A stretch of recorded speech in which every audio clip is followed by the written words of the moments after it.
Hello बच्चों, आज मैं स्टार्ट कर रहा हूँ क्वेश्चन नंबर 11 से। क्वेश्चन नंबर 11 से है, which of the following is not thermodynamical function. आप पढ़ते हैं थर्मोडाइनेमिक्स फंक्शन करके कुछ बातें पढ़ते हैं। थर्मोडाइनेमिक्स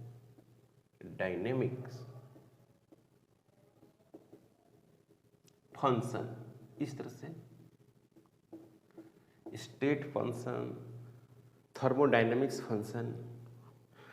तो इसमें कह रहा है कि कौन नहीं, इंथैल्पी जो है, गिब्स एनर्जी है, इंटरनल एनर्जी है, ये सब के सब स्टेट फंक्शन है। वर्क जो है स्टेट फंक्शन नहीं है, मतलब कि इनिशियल और फाइनल पोजीशन पर ये डिपेंड नहीं करता, ठीक है ना। तो work done is not state function, not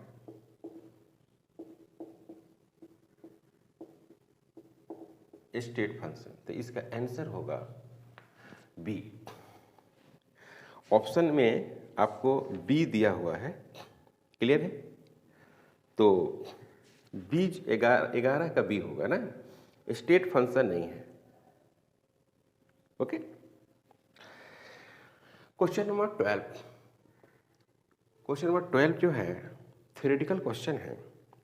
an ideal gas undergoes 4 different process from the same initial state as shown in the figure below. Those processes are adiabatic, isothermal, isobaric, and isochoric. The curve which represent the adiabatic process among 1, 2, 3 and 4 is. Okay, यहाँ पर कह रहा है कि इस तरह से आपको दिया हुआ है P और इधर जो ग्राफ दिया हुआ है वो है आपको V। और यहाँ से इक्वली देखिए, ये हो गया ऐसे, एक ऐसे है, एक इस तरह से है, एक ऐसे। तो ये हो गया 2, ये हो गया 3 और ये हो गया 4 और ये हो गया 1, ऐसे दिया हुआ है। तो ये जो है आइसोकोरिक प्रोसेस है, इसमें वॉल्यूम कांस्टेंट होता है। और ये जो है आइसोबारिक प्रोसेस है, इसमें प्रेशर कांस्टेंट होता है। अब कन्फ्यूजन रहता है इसमें। ओके, तो ये जो है पी भी इजिकल टू कॉन्स्टेंट, ये कहलाता है आइसोथर्मल प्रोसेस कांस्टेंट। ये होता है आइसोथर्मल, इसको बोलते हैं बच्चों आइसोथर्मल प्रोसेस। इसमें आपको क्या देखने को मिल रहा है कि P जो है इन्वर्सली प्रोपोर्शनल 1/V है, क्लियर। दूसरा एक है पी भी के power gamma is equal to constant. तो यहाँ पर हो गया P इन्वर्सली प्रोपोर्शनल 1/V के पावर गामा, और गामा जो है वो ग्रेटर देन क्या होता है, 0 चाहे 1, ग्रेटर देन 1। तो जाहिर सी बात है कि मोर कर्व्ड, ज्यादा कर्व कौन होगा, मोर कर्व्ड कौन होगा, 2 देन 1, तो ये देन 3, मतलब कि 2 वाला ज्यादा कर्व होगा। तो ये वाला ग्राफ को ज्यादा कर्व होना चाहिए, है ना। तो 2 वाला ज्यादा कर्व है, ज्यादा झुका हुआ है। ओके, तो जो 2 है, 2 वो है एडियाबैटिक प्रोसेस। जो 2 है बच्चों वो क्या है, एडियाबैटिक प्रोसेस है। ओके, तो क्वेश्चन में यही बोल रहा था आपको कि कौन सा जो है वो एडियाबैटिक प्रोसेस है। तो 2 मतलब कि ऑप्शन क्या होगा इसका, बी। इसका भी ऑप्शन होगा बी में आपको दिया हुआ है 2, तो एडियाबैटिक पूछता है कि एडियाबैटिक प्रोसेस कौन होगा। फिर नेक्स्ट जो क्वेश्चन है वो क्वेश्चन नंबर 13, ये भी थ्योरेटिकल क्वेश्चन है। Question number 13, 2 cylinders A and B of equal capacity are connected to each other via a stopcock. Full stop. A contains an ideal gas at a standard temperature and pressure. B is completely evacuated. खाली है. The entire system is thermally insulated. The stopcock is suddenly open, the process is. कह रहा है कि इस तरह से एक कंटेनर है जो कंप्लीटली भरा हुआ है ना, कंप्लीटली भरा हुआ है, और यहाँ से एक इस तरह से, और यहाँ पर आप यहाँ पर एक स्टॉप कॉक लगा देते हैं।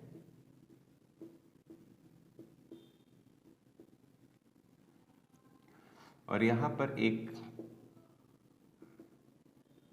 खाली कंटेनर है बी, और ये है ए, और इसको जैसे ओपन कर रहे हैं तो क्या है, इसमें गैस का प्रोसेस चल रहा है। तो ऑल द पार्ट्स जो है इसका, all parts are isothermally insulated. हाँ, आइसोथर्मली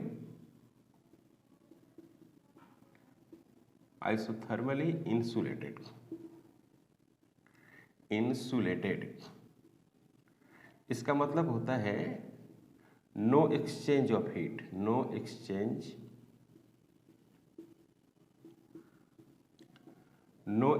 ऑफ हीट, हीट का एक्सचेंज नहीं होता है। Delta Q is equal to क्या होगा, 0 होगा। दैट इज एडियाबैटिक प्रोसेस होगी। क्या होगी बच्चों, एडियाबैटिक प्रोसेस। जब हीट का कोई एक्सचेंज नहीं होता है सिस्टम और सराउंडिंग के बीच, तो उसको हम लोग बोलते हैं एडियाबैटिक प्रोसेस। तो इसका भी बी होगा, है ना।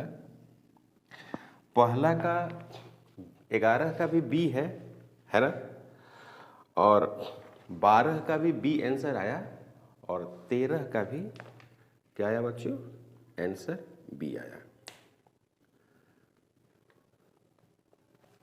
ओके। और क्वेश्चन नंबर 14 भी थ्योरेटिकल क्वेश्चन है, और इसके बारे में आप जानते हैं, आसान क्वेश्चन है। 14 कह रहा है कि in which of the following process heat is neither absorb nor release by the system. तो ये कौन सा प्रोसेस है, एडियाबैटिक प्रोसेस है।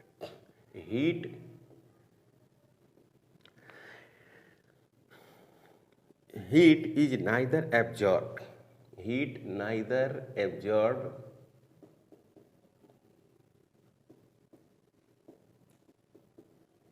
and release, absorbed nor released, इसको क्या बोलते हैं, एडियाबैटिक प्रोसेस। ऐसे प्रोसेस को हम लोग एडियाबैटिक प्रोसेस बोलते हैं। तो ऑप्शन में क्या है इसका, सी। 14 का ऑप्शन क्या होगा बच्चों, सी। कोई problem, okay. Question number 15, the volume V of a monoatomic gas varies with its temperature T as shown in the figure. The ratio of work done by the gas to heat absorbed by it when it undergoes the change from A to B, मतलब A से B change हो रहा है, और graph ऐसा है, इधर क्या है, V है, और इधर क्या है, T है ना। V और T ग्राफ दिया हुआ है, और कैसा है, स्ट्रेट लाइन। तो पी भी इक्वल टू क्या होता है बच्चों, NRT, यानी P डायरेक्टली प्रोपोर्शनल T, इसको पढ़ेंगे आइसोकोरिक प्रोसेस, इसको पढ़ते हैं आइसोकोरिक प्रोसेस। क्लियर है। यहाँ पर दो प्रोसेस है, एक A यहाँ पे है, और एक यहाँ पर क्या है, B प्रोसेस। ऐसे प्रोसेस दिया हुआ है ना, A से B। तो इधर टेम्परेचर दिया हुआ है, और इधर क्या दिया हुआ है, वॉल्यूम दिया हुआ है, ये आपको O दिया हुआ है। तो हमको चाहिए क्या, रेशियो ऑफ वर्क डन, यानी डेल्टा W डिवाइडेड बटे delta Q is equal to what, ये ऑप्शन ये है, इसको A। तो यहाँ इसको लिख दीजिए डायरेक्ट, है कि नहीं, डायरेक्ट डेल्टा W का जो प्रोसेस क्या होगा, आइसोकोरिक,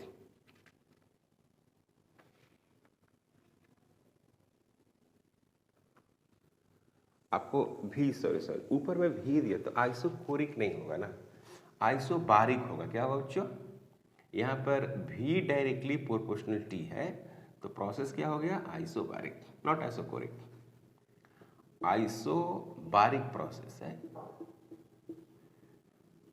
क्लियर है भाई, देख लो।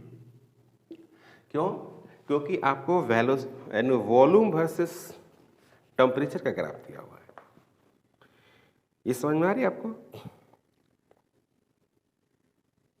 तो आइसोबारिक प्रोसेस हुआ तो आपको लिखना होगा, जैसे वर्क डन बराबर क्या लिखिएगा, P और डेल्टा V, यही लिखते हैं, P बराबर डेल्टा V, और जो आप यहाँ पर जो लिखिएगा N Cp और delta T। For monoatomic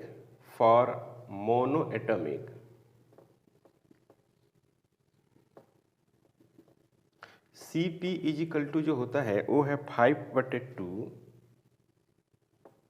R, ये होता है 5/2 R होता है। अब इसी को थोड़ा सा और एक्सपेंड करें तो डेल्टा W डिवाइडेड बटे delta Q is equal to P V को हम क्या लिख सकते हैं, डेल्टा V को लिख सकते हैं NR डेल्टा T, आसानी से लिख सकते हैं क्योंकि पी भी इज इक्वल टू NRT आप लिखते हैं तो P और delta V is equal to क्या लिखेंगे, NR और डेल्टा T, इस तरह से लिख सकते हैं। और यहाँ पर क्या लिखेंगे बच्चों, N 5/2 R और डेल्टा T, तो ये सब कैंसिल हो जाएगा, देख रहे हैं ना।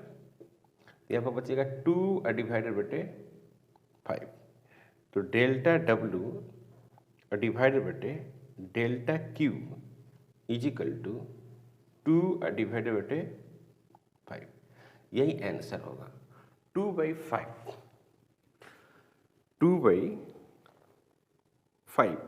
और ऑप्शन क्या है इसका, ए।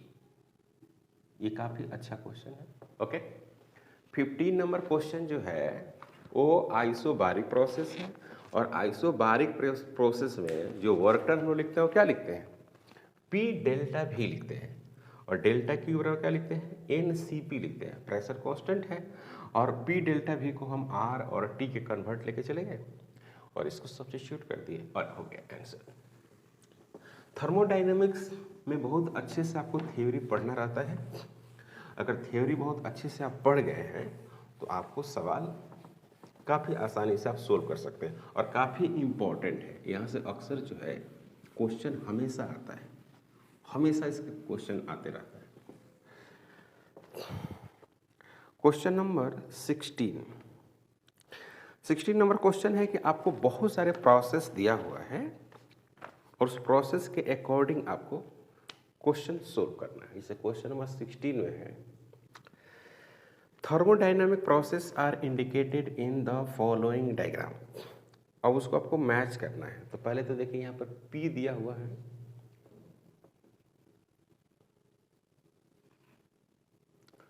और V दिया हुआ है, P और V, और इस तरह से आपको प्रोसेस है। यहाँ पर इनिशियल है I, ये इस तरह से है, एक ऐसे है, एक इस तरह से है। ये बहुत कॉमन प्रोसेस है, कोई कठिन प्रोसेस नहीं है। इसका हो गया यहाँ पर फाइनल हो गया, इसका यहाँ पर फाइनल हो गया, इसका यहाँ आके फाइनल हो गया, इसके यहाँ पर आकर फाइनल हो गया।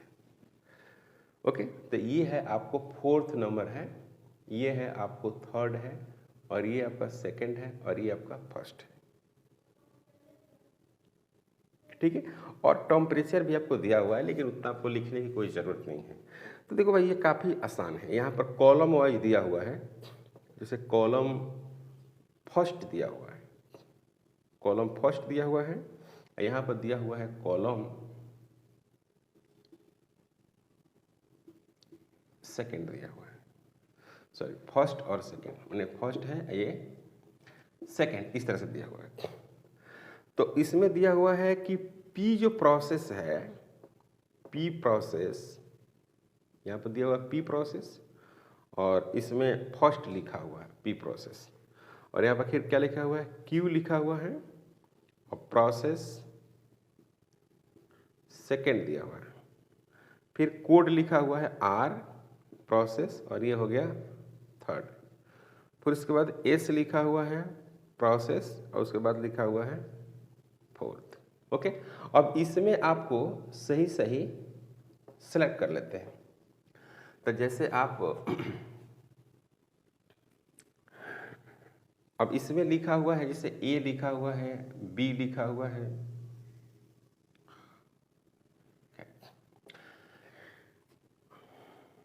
कौन सही है ये पहले देखिए। अब क्वेश्चन में लिखा हुआ है कि प्रोसेस फर्स्ट में मान पी फर्स्ट क्या है, फर्स्ट आपको क्या लिख रहा है, आइसोकोरिक दिख रहा है, देख रहे हैं ना, आइसोकोरिक है। तो क्या है आइसोकोरिक, यहाँ पर लिखिए फर्स्ट आइसोकोरिक है ना भाई, वॉल्यूम कांस्टेंट है। सेकेंड प्रोसेस आपको एडियाबेटिक है, एडियाबेटिक है। अब थर्ड प्रोसेस क्या है, आइसोथर्मल है, थर्ड प्रोसेस आइसोथर्मल हो गया। और फोर्थ जो हो गया वो हो गया आइसोबारिक, प्रेशर कांस्टेंट है। अब इसमें ये जो नाम दे रखा है, जैसे आइसो जो कोरिक है उसको सी दिया है, तो हम सी लिख देते हैं कोड। यहाँ पर कोड क्या लिखेंगे, सी लिखेंगे। और एडियाबेटिक का जो कोड है वो ए है, तो यहाँ पर ए लिखेंगे, समझ गए। फिर आइसो तो थर्मल है, उसका कोड डी है, तो यहाँ पर डी लिखेंगे। और फिर जो आइसोबारिक जो दिया है उसका कोड क्या है, बी है, तो बी लिखेंगे। तो ऑप्शन कैसा होना चाहिए, पी के साथ कौन होना चाहिए, सी होना चाहिए, कोमा क्यू के साथ क्या होना चाहिए, ए होना चाहिए, कोमा आर के साथ क्या होना चाहिए, डी होना चाहिए, कोमा और एस के साथ क्या होना चाहिए, बी होना चाहिए, ई होना चाहिए।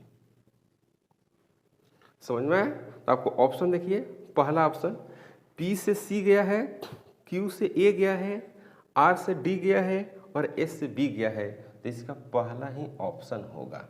क्या आपको समझ में आया है ये क्वेश्चन,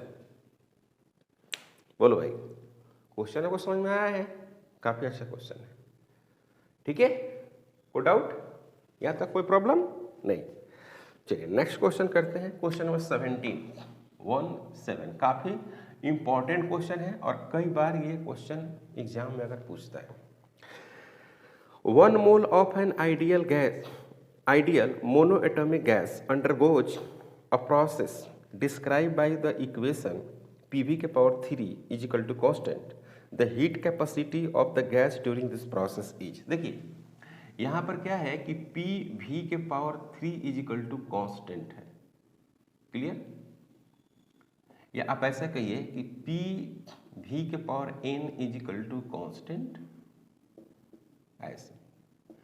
और मोनो एटॉमिक है, क्या है, monoatomic gas, monoatomic के लिए है, तो n बराबर आपके हिसाब से यहाँ पर क्या लग रहा है, 3 लग रहा है कि नहीं। और n यहाँ पर n जो पावर है वो है आपको कितना, 3 है, लेकिन जनरल में हमको कैलकुलेट करना है वैल्यूज हीट कैपेसिटी, ठीक है ना। तो इसमें जो हीट कैपेसिटी का जो हम लोग फार्मूला लिखते हैं, जनरल हीट कैपेसिटी का फार्मूला है, हीट कैपेसिटी अगर हम लिखें इस तरह से तो ये होता है, आपको C लिखते हैं हीट कैपेसिटी का फार्मूला, और इसको जनरल फार्मूला के टर्म में लिखते हैं, ऐसे लिखते हैं C और V plus R 1 minus n, इस तरह से फॉर, है ना, फॉर पावर किस देना के लिए, n के लिए, लेकिन n बराबर यहाँ पर क्या है, 3 है, तो यहाँ पर क्या लिख सकते हैं, CV प्लस R डिवाइडेड बटे n के जगह पर क्या रखने वाला है, 1 माइनस 3, तो इसको लिखेंगे CV प्लस R डिवाइडेड बटे -2, मतलब कि CV माइनस R डिवाइडेड बटे 2, ये जनरल फार्मूला आ गया। अब मोनो एटॉमिक है कि डाई एटॉमिक है कि ट्राई एटॉमिक है, उसके अकॉर्डिंग हम लोग क्या करेंगे, इसका वैल्यूज को पुट करेंगे। तो मोनो एटॉमिक है, तो मोनो एटॉमिक का जो CV का वैल्यू होता है वो 3/2 होता है। CV का वैल्यू जो होगा वो क्या होगा, 3/2 होगा। क्लियर है? तो CV का जो मान लिखिएगा वो कितना लिखिएगा, for monoatomic gas CV is equal to होता है 3/2 इंटू R। तो C इज इक्वल टू मिलेगा 3/2R minus R/2, 2R divided बटे 2, तो ये कितना मिलेगा R। C इक्वल टू आ गया R। और इस हिसाब से अगर देखा जाए तो इसका ऑप्शन में क्या है, डी ऑप्शन सबसे बेटर है और सबसे सही है, डी ऑप्शन। ठीक है। और क्वेश्चन नंबर 18 क्या है, क्वेश्चन नंबर 18 जरा समझिएगा।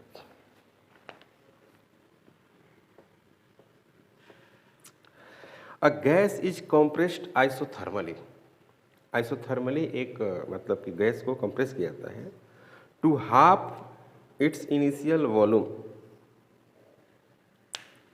The same gas is compressed separately through an adiabatic process until its volume is again reduced half। ठीक है ना, यानी कहने का मतलब ये हुआ, रिड्यूस कर रहा है, यानी कहने का मतलब है कि V1 जो है वो क्या है, V है, और V जो 2 है वो कितना हो जा रहा है, V/2 हो जा रहा है।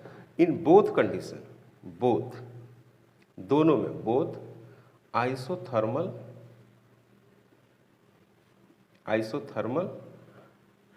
And adiabatic process, adiabatic process, दोनों प्रोसेस में, मतलब कि एडियाबैटिक प्रोसेस में भी और आइसोथर्मल प्रोसेस। पहले उसकी वॉल्यूम कितनी थी, V थी, और उसके बाद उसकी वॉल्यूम कितनी हो गई, V/2 हो गई फाइनल। तो अगर हम इधर देखें, एक ग्राफ बना दें P का, इधर बनाते हैं बच्चों किसका, V का, P का और V का ग्राफ बनाते हैं, और यही प्रोसेस है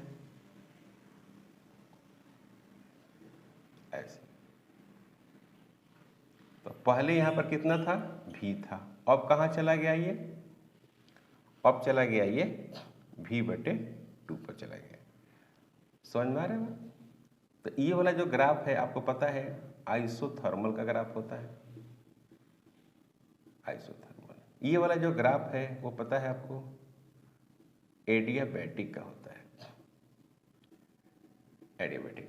तो अब यहाँ पर P दिया हुआ है और आपको V दिया हुआ है, तो आप जो वर्क करेंगे वो क्या करेंगे, मतलब यहाँ पर वर्क की बात करते हैं, तो किसमें वर्क ज़्यादा होगा, आपको ये इस तरह से ऑप्शन है, तो आपको ऑप्शन पहला जो है, कंप्रेसिंग द गैस आइसोथर्मली और adiabatically you will require same amount of work.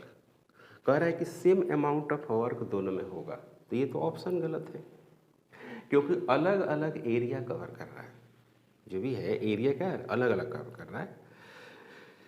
Which of the case whether compression through the isothermal or through adiabatic process require more work will depends upon the atomicity of the gas।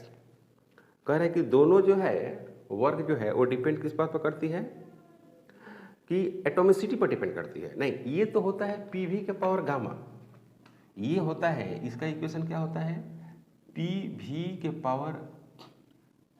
Power gamma is equal to constant. तो इसको तो atomicity की जरूरत है, जो gamma है यहाँ पर, और गामा अलग अलग होगा मोनो डायोड ट्राई के लिए। और इसका जो प्रोसेस, इसका जो होता है वो होता है PV बराबर कॉन्स्टेंट, तो इसको तो जरूरत है ही नहीं। तो अगर एटोमिसिटी बदलेंगे तो ये बदलेगा, ये नहीं बदलेगा। तो ये कह रहा है कि एटोमिसिटी को बदलने से दोनों प्रोसेस का वर्क क्या हो जाता है, बदलता है। कहने का मतलब इसका ये है, तो एटोमिसिटी पर ये इतना ही डिपेंड कर रहा है, क्योंकि एक तो कांस्टेंट न है, एक जो वैल्यूज है वो क्या है, कांस्टेंट है, जैसे PV बराबर कांस्टेंट। तब V की पावर जो है कुछ नहीं है इसमें, है कि नहीं? बात समझेंगे? समझे? सी में लिखा हुआ है कि कंप्रेसिंग द गैस, सी में कह रहा है compressing the gas is isothermally will require more work to be done. कह रहा है कि इसके द्वारा जो वर्क डन होगा वो ज़्यादा होगा, ये कह रहा है। तो इसके द्वारा जब एरिया निकालेंगे तो यही ना एरिया निकालेंगे, ये कवरेड एरिया है। इसके लिए जब निकालिएगा तो ये वाला निकालिएगा, ये वाला। तो ये हो गया A2, ये हो गया कौन? A1। तो ये भी गलत है। डी में कह रहा है कि compressing the gas through the adiabatic process will require more work to be done. हाँ बिल्कुल। तो वी नो दैट, यहाँ पर लिखें क्या कि we know that area of P और V diagram, area of PV diagram gives out क्या? Gives out work done. ठीक है ना? PV डायग्राम का एरिया क्या देता है? वर्क डन देता है। तो area of adiabatic process, adiabatic curve greater than area of isothermal curve. Clear है? मतलब कि आपको A2 ग्रेटर देन A1 मिलेगा।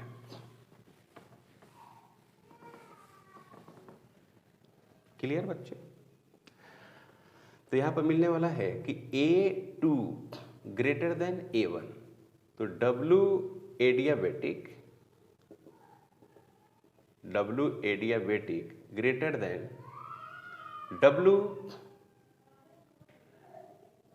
W आइसोथर्मल, है ना? W isothermal. तो इसका ऑप्शन क्या होना चाहिए? डी। इसका डी ऑप्शन जो है वो है correct.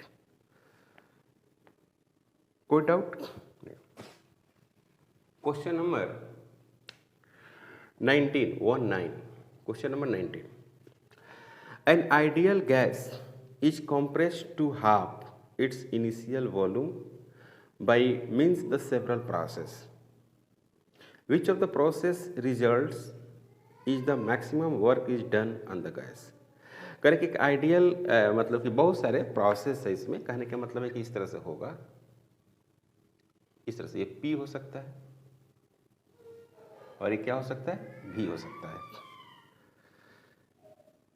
Process which process the maximum work, ideal compressed किया है। तो मान लीजिए कि यहाँ से इस तरह से है, एक इस तरह से है, एक ऐसे है, एक ऐसे होगा, एक ऐसे होगा। सब कंप्रेस कर रहा है, कंप्रेस कर रहा है, ये भी कंप्रेस कर रहा है, ये भी कंप्रेस कर रहा है, ये भी कंप्रेस कर रहा है। तो सबसे ज़्यादा पूछा है, सबसे इसने पूछा है कि ज़्यादा वर्क डन कौन सा कंडीशन में होगा।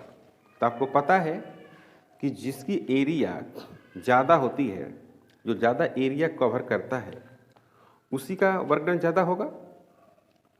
ठीक है?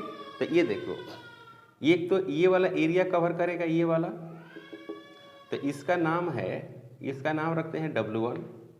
ओके? और एक एरिया ये कवर करेगा, इसका नाम क्या होगा? W2। और एक ये एरिया कवर करेगा W3। तो ये W1 ये वाला एरिया कवर कर लिया, इसका नाम A1 एरिया कर देते हैं। और ये W2 है, तो ये क्या हो गया आपका? A2 हो गया। और E वाला क्या हो गया आपको? A3 हो गया, A3। और E हो गया आपका A4, ऐसा हो गया। तो ज़्यादा एरिया कौन कवर कर रहा है? ये वाला एरिया ज़्यादा है। देखो ये वाला एरिया थोड़ा सा है, ये वाला थोड़ा सा है, ये एरिया ज़्यादा। देखो यहाँ से लेकर, यहाँ से ये लेकर पूरा एरिया कवर कर रहा है कि नहीं? तो यहाँ पर क्या लिखेंगे कि जो W जो 4 है, W4 वो क्या है? 0 है, 0 है कि नहीं? W4 तो बिल्कुल 0 है। अगर इन सभी में ऑर्डर देखा जाए तो सबसे ज़्यादा किसका होगा? W3। फिर क्या होगा? W2। फिर कौन होगा? W1। सो ये जो प्रोसेस है, ये वाला जो प्रोसेस है, ये वाला क्या है? ये हो गया आपको आइसोकोरिक, आइसोकोरिक प्रोसेस, आइसोकोरिक है। यहाँ पर कौन सा प्रोसेस है? एडियाबेटिक प्रोसेस है, एडियाबेटिक प्रोसेस। तो एडियाबेटिक के लिए सबसे ज़्यादा हो रहा है कि नहीं? एडियाबेटिक प्रोसेस के लिए सबसे ज़्यादा हो रहा है। और यहाँ पर क्या हो रहा है? यहाँ पर आइसो, ये हो गया आइसोथर्मल, है कि नहीं? और ई हो गया ये हो गया आइसोकोरिक, और एक यहाँ पर है isobaric, isobaric process, isobaric process. समझ में आ रही बात? ओके। तो सबसे ज़्यादा जो वर्क डन होगा वो होगा किसका? Adiabatic process. तो ऑप्शन में हो गया सी, एडियाबेटिक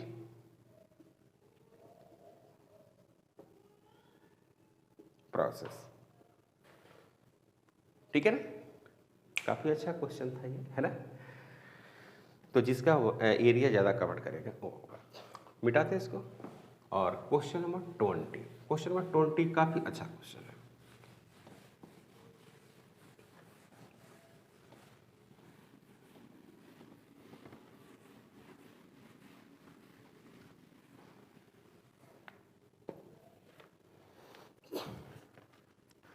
क्वेश्चन नंबर जो 20 है वो काफ़ी इम्पोर्टेंट क्वेश्चन है, आप इसको देख सकते हैं।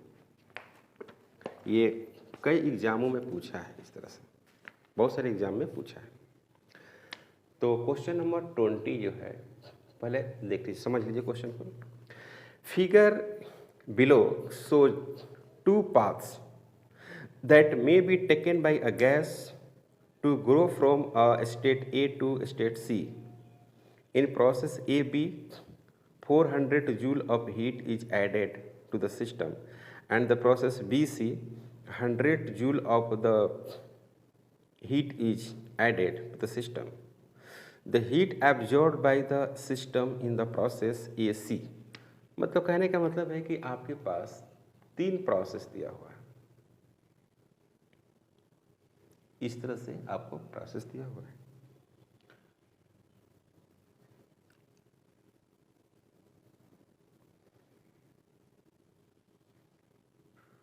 यह ऐसे है प्रोसेस, फिर ऐसे है, फिर ऐसे है।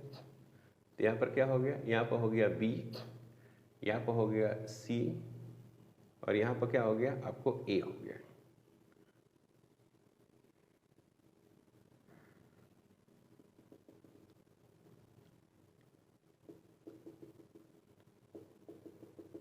ओके, इतना हो गया। तो यहाँ पर जो वॉल्यूम है वो 4 × 10⁻³ मीटर क्यूब है, और यहाँ पर जो वॉल्यूम है यहाँ पर वो है 2 × 10⁻³ मीटर क्यूब है। यहाँ पर प्रेशर है वो है 2 × 10⁴ पास्कल, और यहाँ पर जो दिया हुआ है वो 6 × 10⁴ पास्कल, इधर प्रेशर इधर वॉल्यूम।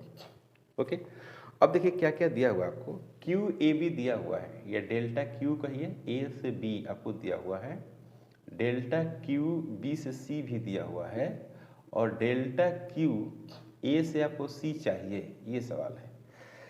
तो आपको दिया हुआ, पहला में दिया हुआ 400 जूल दिया हुआ है, और यहाँ पर दिया हुआ है आपको 100 जूल दिया हुआ है।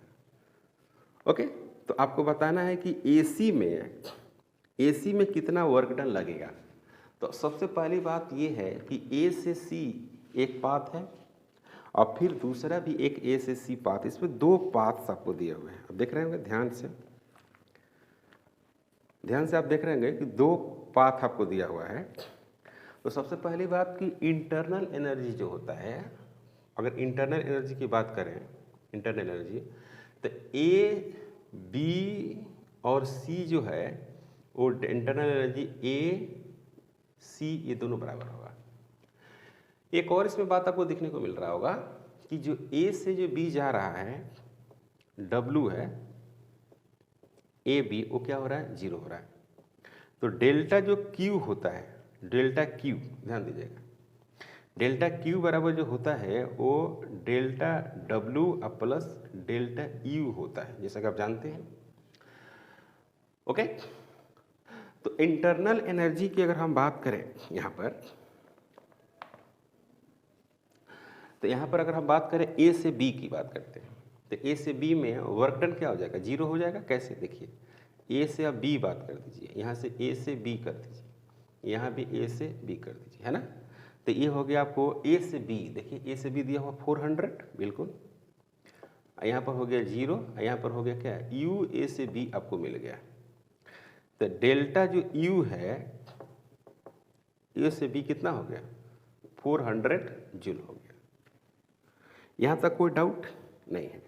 अब बात करें अगर हम बीसी प्रोसेस की, अगर हम बीसी प्रोसेस की बात करें तो फिर हमको हीट दिया हुआ है बीसी प्रोसेस में, तो हीट तो दिया ही हुआ है। तो अगर हम बात करें कि डेल्टा क्यू और बी से C is equal to delta W और बी से सी अब प्लस डेल्टा और यू बी से सी, यहाँ पर दिया हुआ कितना 100 जूल, देख रहे हैं 100 जूल दिया हुआ है। और यहाँ पर लिखेंगे, क्या लिखेंगे, P2 V2, तो यहाँ पर लिखेंगे ये हो गया आपको P2, तो P2 कितना है, यही है ना, तो लिखिए 6 × 10⁴ इंटू वॉल्यूम कितना है इसका P2, और हमको लिखना है P2 और V2, तो इसका जो वॉल्यूम है 6 चेंज इन वॉल्यूम निकालना है ना, तो इसका प्रेशर जो हो गया ये हो गया, और चेंज इन वॉल्यूम कितना है, यहाँ से लेकर यहाँ तक चेंज कर रहा है ना, यहाँ से ये इनिशियल है, फाइनल है। तो क्या लिखेंगे 4 × 10⁻⁻³ इंटू 2 × 10⁻⁻3, इसको आप सोल्व करेंगे अब plus delta U B C, है ना। इसको सोल्व करेंगे तो क्या मिलेगा 6 × 2 × 10⁻⁴ × 10⁻³ अब प्लस डेल्टा यू और बी सी, ये और ये कैंसिल, तो यहाँ पर क्या हो जाएगा 6 × 12 1 0 120 हो जाएगा, अब plus delta U B C is equal to 100, तो यहाँ पर मिलेगा आपको delta U B C is equal to -20 joule. तो ओवरऑल इधर का जो इंटरनल एनर्जी है, ओवरऑल जो इधर का इंटरनल एनर्जी है, वो दोनों क्या है, सेम है। बात समझे कि नहीं, यानी ए बी सी को आप बराबर कर सकते हैं किससे, तो फिर यहाँ पर आप क्या लिखिएगा कि यहाँ पर ये इक्वेशन की अगर बात करें, ए वाला इसको फर्स्ट मानते हैं, तो फ्रॉम फर्स्ट से अगर देखा जाए तो इसमें कितना इंटरनल एनर्जी है, एक तो आपको ए बी का है, ए बी, यानी आप इसको लिख सकते हैं यू ए से बी प्लस यू बी से C is equal to delta U A और सी। तो यहाँ पर क्या लिखेंगे आप, पहले था 400, यहाँ पर था 400 - 20 is equal to delta U, तो डेल्टा यू में क्या लिखेंगे delta Q A C minus delta W A सी।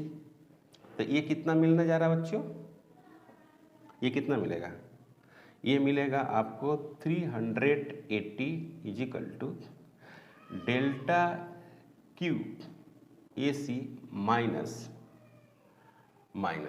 हमको क्या निकालना है, ये वाला एरिया निकालना है ना, ये वाला एरिया नहीं, ये वाला एरिया। तो ये वाला एरिया आप कैसे कैलकुलेट करेंगे, आप खुद देख लीजिए। पहले आप इसका ये वाला कैलकुलेट कर लीजिए, ये वाला, ठीक है। तो ये वाला जब एरिया आप कैलकुलेट करिएगा, एक एरिया तो ये मिलेगा वर्क डन के लिए, एक एरिया ये मिलेगा। तो आप सबसे अच्छा है कि यहाँ पर लिख दीजिए A1 अब प्लस A2, सही है। अब यहाँ पे स्पेस नहीं है तो आप आ जाइए इधर, सब हटा दीजिए, कोई दिक्कत नहीं है। इसकी कोई ज़रूरत अब नहीं रहेगी।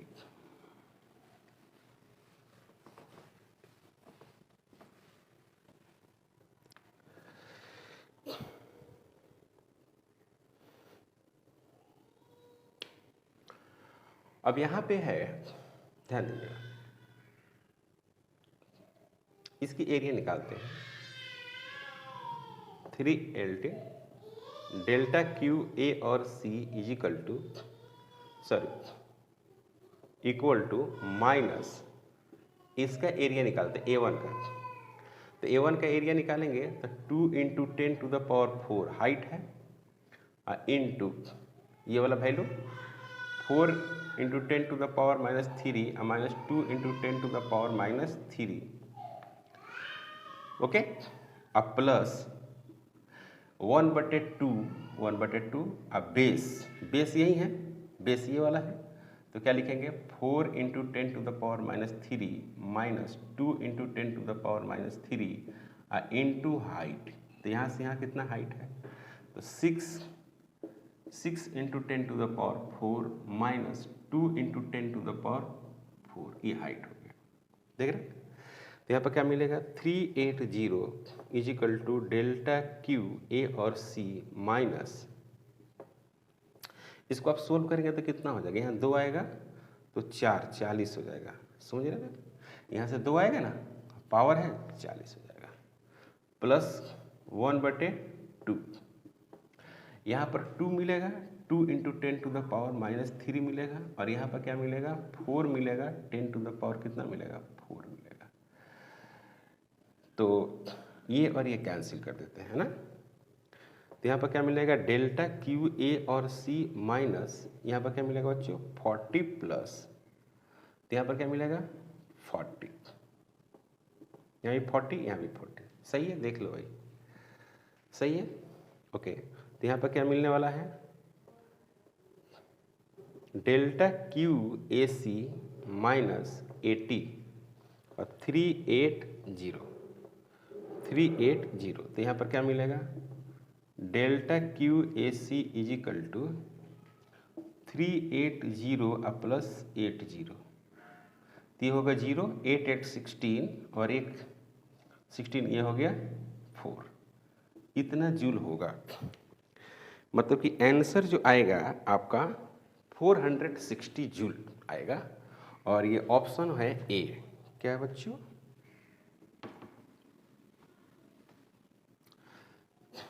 यानी बहुत अच्छा सवाल है ये, है ना, ये हो गया 460 जूल, काफ़ी अच्छा सवाल है। मतलब इसमें कंसेप्ट है, करना कुछ नहीं था, इसका आपको हिट दिया हुआ था, इसका हिट दिया हुआ था, इसका हिट निकालना था। तो सबसे पहली बात है कि इसका आप क्या निकालिए वर्क डन, इसका निकालिए अपना वर्क डन, है ना। फिर इसका इंटरनल एनर्जी और इसका इंटरनल एनर्जी इक्वेट करिए, ठीक है। फिर इसको क्या करिए वर्क डन और हीट के टर्म में आप लिख दीजिए, तो हीट निकालना है और वर्क डन एरिया से निकाल लेंगे। तो ये क्वेश्चन था क्वेश्चन नंबर 20, जो काफ़ी इंपॉर्टेंट क्वेश्चन है। तो आज हम लोग 20 तक थर्मोडायनेमिक्स चैप्टर को सॉल्व किया। तो आज का लेक्चर यहीं पर स्टॉप करते हैं, मिलते हैं नेक्स्ट लेक्चर में। अगर आप हमारे चैनल पर नए हैं प्लीज़ सब्सक्राइब करें, शेयर करें। Thank you.